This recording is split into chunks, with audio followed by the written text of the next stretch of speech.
Hello, hello everyone.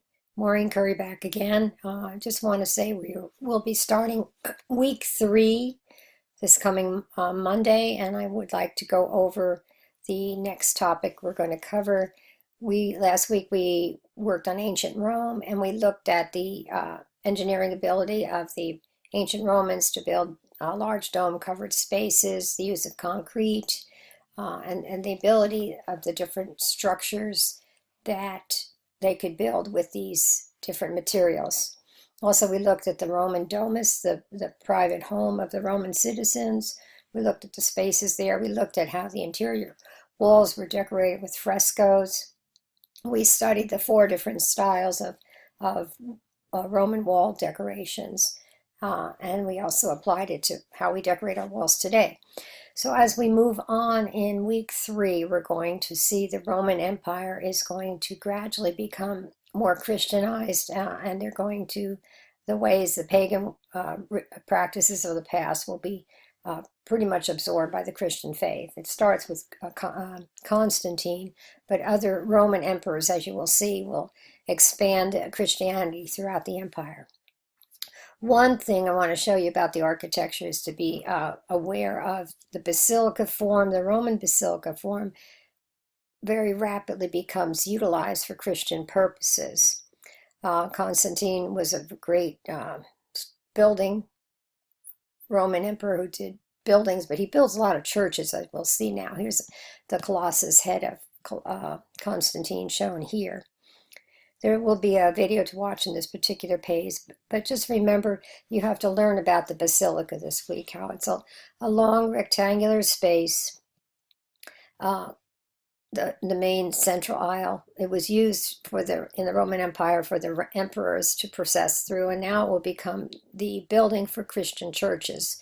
The wide nave, the wide long aisle would be for the procession of the Mass, and then there'd be side aisles for other pilgrims to observe or walk or ambulate around back to the back of the apse, which is the rounded part of the basilica. So the basilica form becomes extremely important in the later Roman Empire that's going to gradually become Christianized. Here's some more examples of basilica. Here's the rounded space. Now you've got the Roman arch becomes the triumphal arch in the Christian church.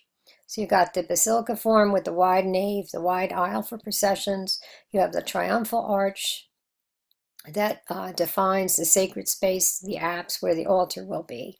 You'll also have different layers of illumination, some clear story lighting. And most basilicas have wooden ceilings, often coffered. So here's some examples for you. So the basilica plan is going to transform, the Roman basilica plan is going to transform into becoming the Christian church and the place to hold the sacrifice of the Mass. We'll see a continuance of a lot of mosaic interior decorations, particularly in the domes and half domes, usually a lot of gold, and then the themes will now be Christian themes, stories of Christ and the lives of the saint. Furniture is going to be very similar to Roman tradition. There'll be chairs and simple chests. Of course, funeral burial places, sarcophagus would be important. I want to draw your attention to, as the dome-covered spaces were applied to churches, there had to be ways to engineerily construct the support for these domes. So I want you to learn what pendentives and squinches are and how they worked for the ability to cover a wide dome covered space. So you'll see examples of that this week.